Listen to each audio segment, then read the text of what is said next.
Children, आज ये last lecture है इस चैप्टर का, सॉल्यूशन चैप्टर का। इसके बाद अगले टर्न पर हम देखते हैं न्यूमेरिकल्स के। मोस्ट प्रोबेबली कल या परसों वीडियो डालूंगा मैं।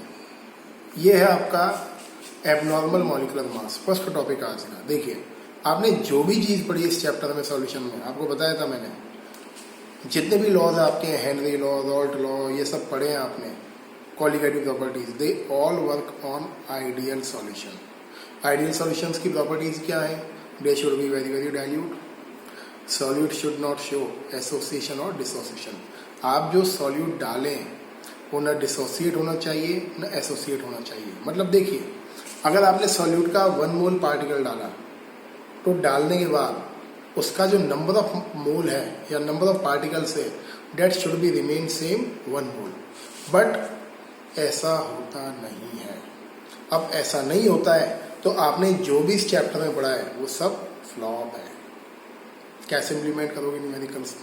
तो पहले कुछ समझ लीजिए ध्यान से। देखिए, एग्जांपल लीजिए एबनॉर्मल मॉलिक्यूलर मास। ये क्वेश्चन आया बोर्ड में 2019 में, 3 मार्क्स में क्वेश्चन आया। क्वेश्चन था, why does some solute show association and dissociation, what is the reason behind this. तो ये क्वेश्चन आप देखना, 20 में भी कुछ आया एक नंबर के पर। सबसे पहले आप देखिए डिसोसिएशन। मैंने आपको क्या बोला, जितनी भी कॉलिगेटिव प्रॉपर्टीज हैं, दे totally depends on number of particles of solute. Particle ज्यादा होगा सॉल्यूट का, कॉलिगेटिव प्रॉपर्टी की वैल्यू ज्यादा होगी। पार्टिकल्स कम होंगे, कॉलिगेटिव प्रॉपर्टी की वैल्यू कम होगी। तो देखिए, सपोज आपने 1 मोल NaCl लिया। 1 मोल NaCl का मोलर मास क्या है? 58.5। बट जैसे ही हम NaCl को वाटर में ऐड करते हैं, NaCl break down into Na+ and Cl-।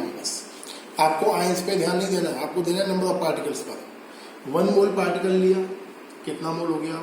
ये 2 मोल। नंबर ऑफ पार्टिकल्स बढ़ गया। नंबर ऑफ पार्टिकल बढ़ेगा तो ऑफकोर्स मोलर मास डिक्रीज होगा। किसका मोलर मास? Na+ का और Cl- का इंडिविजुअली। कितना हो जाएगा? अप्रॉक्स 58.5/2। अब ये नहीं करना है जैसे इसका 23 होगा, इसका 35.5 होगा, ऐसा नहीं लेते हैं। तो ये आपको कई बार अननोन सॉल्यूट देगा लिखकर एग्जाम में, AB2 solute, AB4 solute, clear? तो क्या हो जाएगा? 58.5/2। यार ये नहीं बोलना है the molar mass will be reduced. अब ध्यान से देखिए, आपने डेल्टा टी भी क्या लिखा? KB into molarity. फॉर्मूला खोलोगे आप, क्या बनेगा? KB into mass of solute upon molar mass into mass of solvent upon gram into proper 1000। अगर NaCl डिसोसिएट हुआ तो आपके मोलर मास की वैल्यू डिक्रीज हुई, और अगर मोलर मास डिक्रीज होगा तो कॉलिगेटिव प्रॉपर्टी की वैल्यू क्या होगी? बढ़ेगी। समझ में आ रहा है? ये इंपॉर्टेंट फैक्ट है इस टॉपिक का, यहीं से बोर्ड क्वेश्चन है कि why does the molar mass of solute calculated by colligative property decrease when we calculate for NaCl? Explain in detail। 3 marks में या 2 मार्क्स का क्वेश्चन। देखिए, डिक्रीज हुआ मोलर मास तो मोलर मास कम होगा, मोलर मास कम होगा, कॉलिगेटिव प्रॉपर्टीज की values बढ़ेंगी। सेम चीज डेल्टा TF के साथ है, सेम चीज I के साथ है। मोलर मास कम हो रहा है, नंबर ऑफ पार्टिकल्स इंक्रीज हो रहा है। तो NaCl के केस में पार्टिकल ब्रेक होता है NaCl का इन 2 पार्ट्स, इसको बोलते हैं डिसोसिएशन। तो NaCl के सॉल्यूशन पर कोई भी रॉल्ट का लॉ या कॉलिगेटिव प्रॉपर्टी प्रॉपरली फिट नहीं होती है। क्लियर? सेम चीज MgCl2, K2SO4 सबके साथ है, आयनिक कंपाउंड के साथ। अब आइए एसोसिएशन। आपने 1 मोल पार्टिकल लिया, और 1 मोल पार्टिकल लिया जैसे आपने इथेनोइक एसिड का CH3COOH, और हुआ क्या? After some time ethanoic acid के 2 मॉलिक्यूल के बीच में हाइड्रोजन बॉन्ड क्रिएट हुआ। अब हाइड्रोजन बॉन्ड क्रिएट होने से क्या होगा? ये कंडीशन क्रिएट होगी।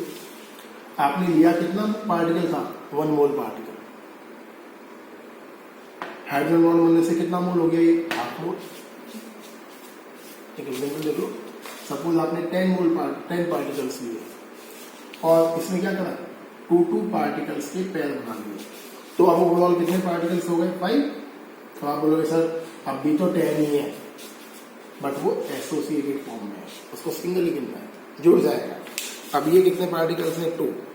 अब ये हाइड्रोजन बॉन्ड से अटैच हो गया, कितने पार्टिकल्स हो गए? 1। सही है। तो जैसे ही अटैच होगा number of mole decrease. Before attachment molar mass क्या था इथेनोइक एसिड का? 60। अटैचमेंट के बाद क्या हो गया? डबल 120। अब आइए दोबारा, अगर मोलर मास आपका इंक्रीज होगा तो कोलिगेटिव प्रॉपर्टीज क्या हो जाएंगी? डिक्रीज।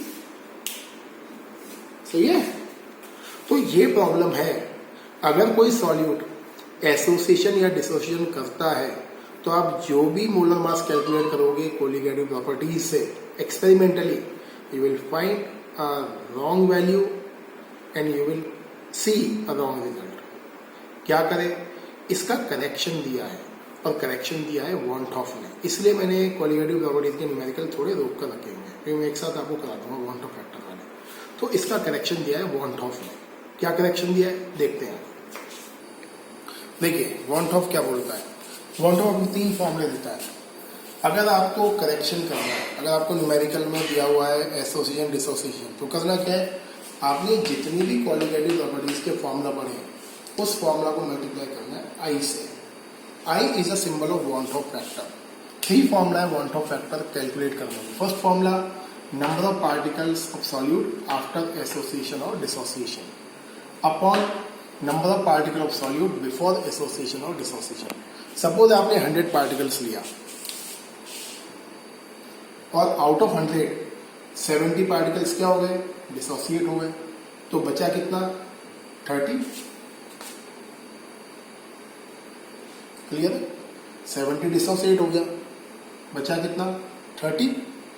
या यूं समझे इसको, आपने 100 पार्टिकल्स लिए, मैं डिटेल बता रहा हूं उसके फॉर्मूला के बारे में। आपने 100 पार्टिकल्स लिए, each particle divide into 2 part, तो टोटल पार्टिकल कितना हो गया? 200। तो वॉन-हॉफ फैक्टर की वैल्यू क्या आएगा? 2। सेम चीज देखिए दूसरा, experimental colligative property upon theoretical colligative property. Third है theoretical molar mass of solute upon experimental molar mass of solute. सबसे ज्यादा 99.99% केस में ये फॉर्मूला मिलता है।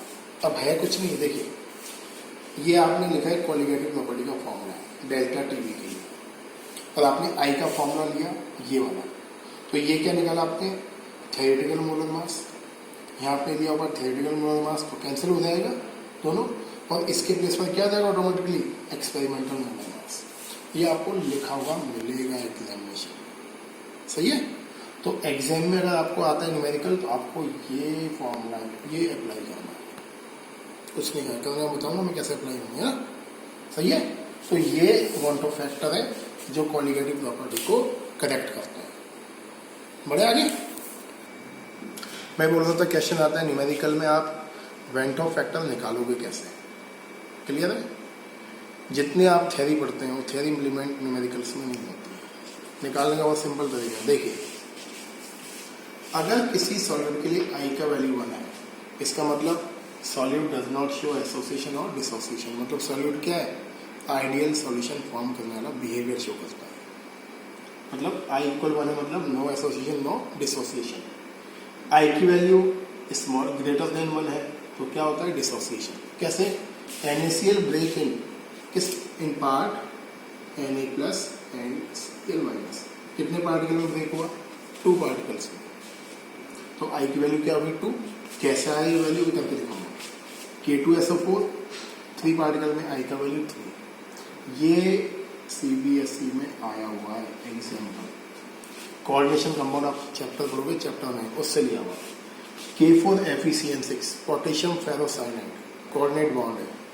ये बॉन्ड यहां से ब्रेक होगा, क्या फॉर्म करेगा? 4K plus FeCN6 minus 4। तो टोटल आयन कितना बना? 4। तो ये 1, ये आई का वैल्यू 5। कैसे निकाला? ये आपने फॉर्मूला पढ़ा था आई का। जैसे इसका देखिए, number of particles after dissociation 3, total number of particle taken 1 ही लिया है आपने, तो 3/1 इक्वल क्या आएगा? आई की वैल्यू 3। सही है। एसोसिएशन आपने लिया एसिटिक एसिड डाइमर्स बनाता है, पढ़ाया था मैंने एसोसिएशन में, तो आई का वैल्यू क्या हो जाएगा 1/2, हाफ हो गया ना पार्टिकल। 4p से बना P4, ये भी CBSE में आया हुआ एग्जाम्पल।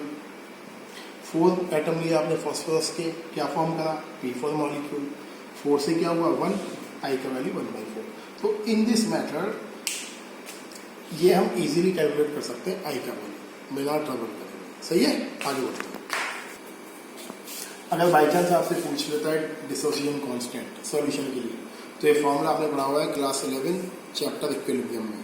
अगर नहीं करा हुआ है आपने तो मैं नोट्स शेयर करूँगा, उसमें छोटा सा डेरिवेशन ही करा हुआ है। डेरिवेशन आपके सिलेबस में नहीं है, आपको सिंपल फॉर्मूला ध्यान रखना है। डेरिवेशन आपका है नहीं सिलेबस में, 11th क्लास स्टैंडर्ड में, वो डिस्कस नहीं कर रहा हूँ। डेरिवेशन सिंपल है, K = C∝²। C क्या है, कॉन्सेंट्रेशन है, मतलब आपका मोलैरिटी या मोलैरिटी ही है बेसिकली।